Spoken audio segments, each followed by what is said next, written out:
Okay, so we're going to talk about upgrading our hard disk drive in our laptop, 2.5 inch hard disk drive for a solid state drive.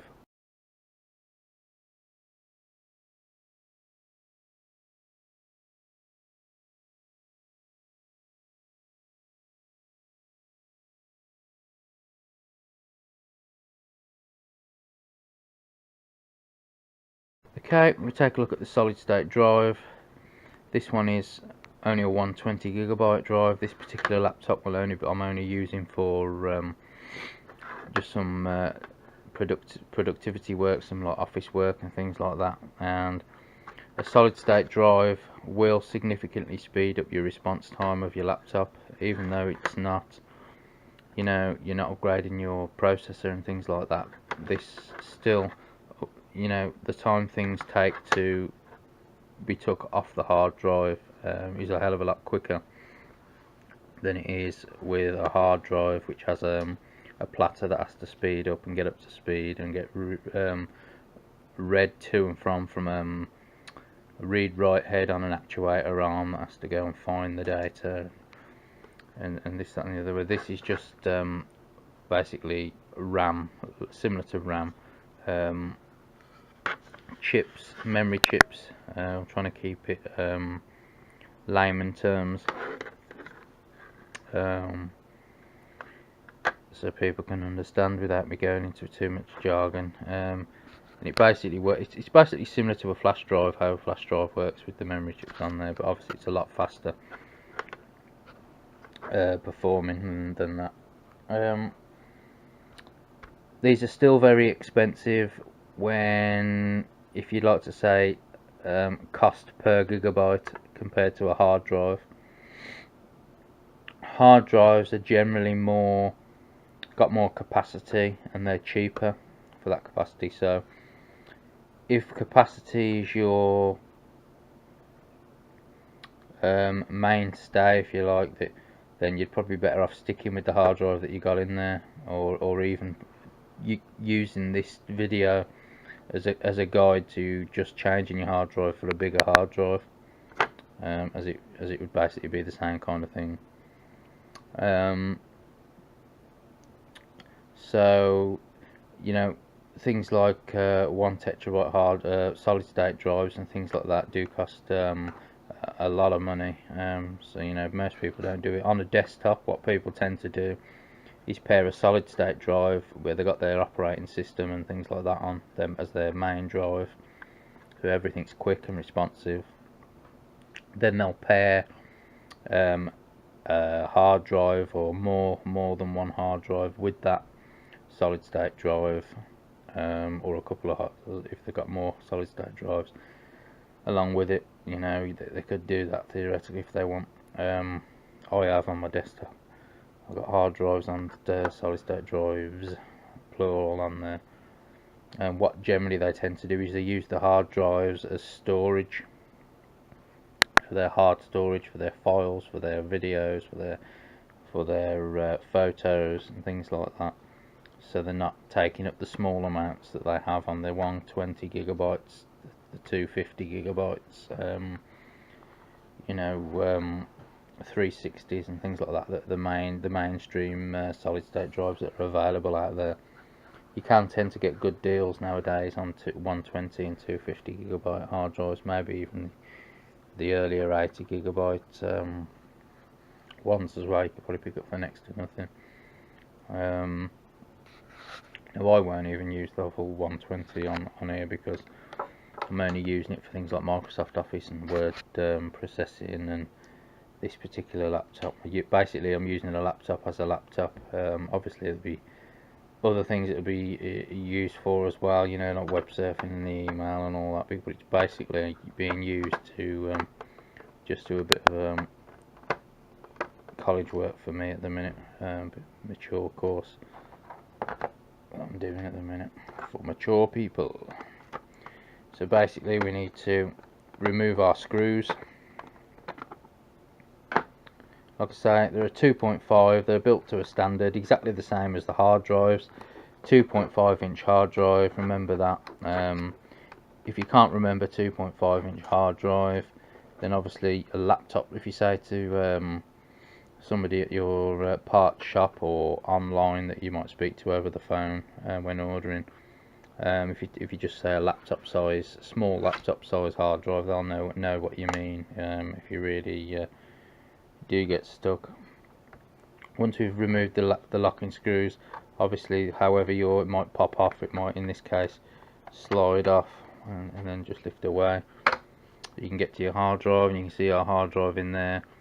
In here it's turned upside down. You might have like a springy metal thin sheet metal piece over the top that's screwed in these screws here over your hard drive. Some laptops do. I think that's mainly to stop it from bouncing about, because of this. There might be a slight gap between the hard drive and the cover. That stops it from bouncing around. If you look, your hard drive here, it's connected by the SATA data pin and the SATA power pin. The power is the smaller one, the data is the longer one. Now you can obviously, you can just get your nails on the side there, or you can just put the tips of your fingers there and just pull back, and you can see that it'll just pop back out and come away, and then you can lift that out just like that, and there you have your hard drive. Now you must remember, your hard drive is what you got your operating system on, so your Windows versions like Windows 7, Windows 10 or Linux. Okay, it's also the thing where you store your files, so your documents, your photos, your music, so all your MP3s.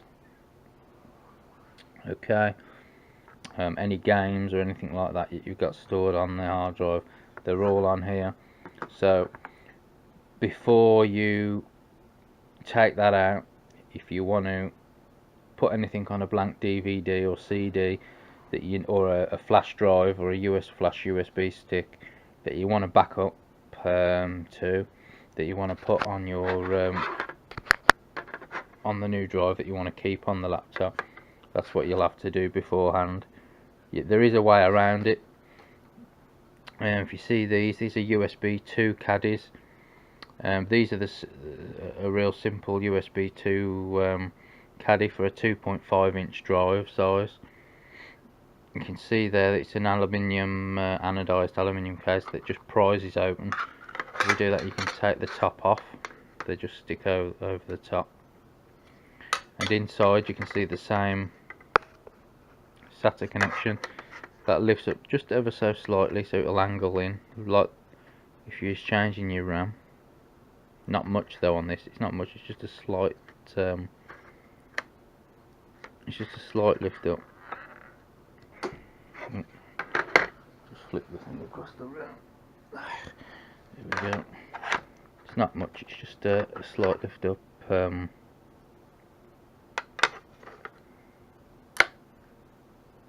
we go.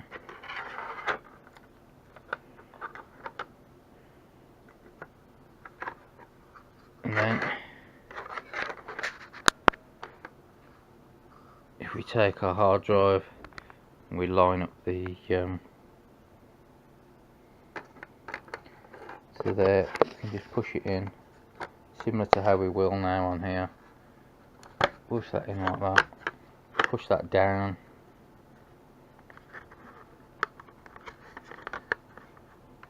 and lock that in place.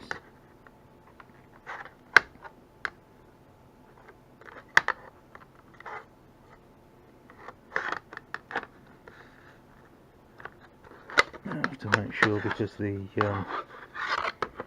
sheet metal itself might be a little bit there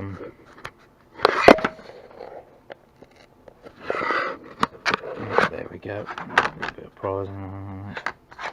Then you can obviously put the top back on. So there you go, you've learnt two things here. We put that on like that. We've got our USB caddy.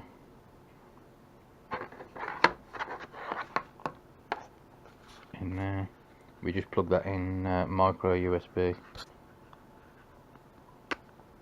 and then plug that into the computer, and you got yourself a portable hard drive with your old hard drive that you took out of there.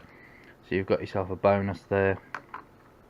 But what we're also looking at with that is the fact that those files that you've kept on that hard drive that you might want on there, you can just take straight off there and put them on there if you forgot to back them up, or if you just wish to do it that way. So that's a bonus there. So when it comes to the solid state drive, again we take a look. We'll take a look there. So it needs to go in upside down. Same with the hard drive that came out. Line it up, and we just push it back into place, and it's as simple as that. If you had one of them thin sheet metal pieces over your hard drive, you can choose to put it on. You've got the same screws. They're all built to standards where things like screw placements are all in the same place, as you see. So in this industry, so things like that metal clip can be screwed over there. Although solid state drives are generally they're not like a hard drive with the platter and the arm bouncing around and moving around. They're generally very, very light, so that's not really going to move anywhere. So all we need to do, once that's in, we double check that it's in securely as we can. Always double check, you might as well. It's better than having to take it apart again to push it back in if you didn't push it in properly before. Find our screws, put them back in place,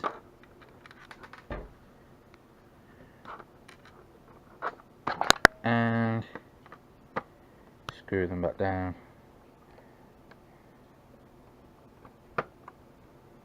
And that is how we changed our hard drive to a solid state drive on our laptop. Now all we need to do is reinstall our version of Windows of our choice, or Linux if you're going to do that, and follow the on-screen obviously installation instructions. It'll put a new partition or partitions if you want to put more than one partition on your drive. It'll show you how to do that in your particular operating system startup, and you'll be set to go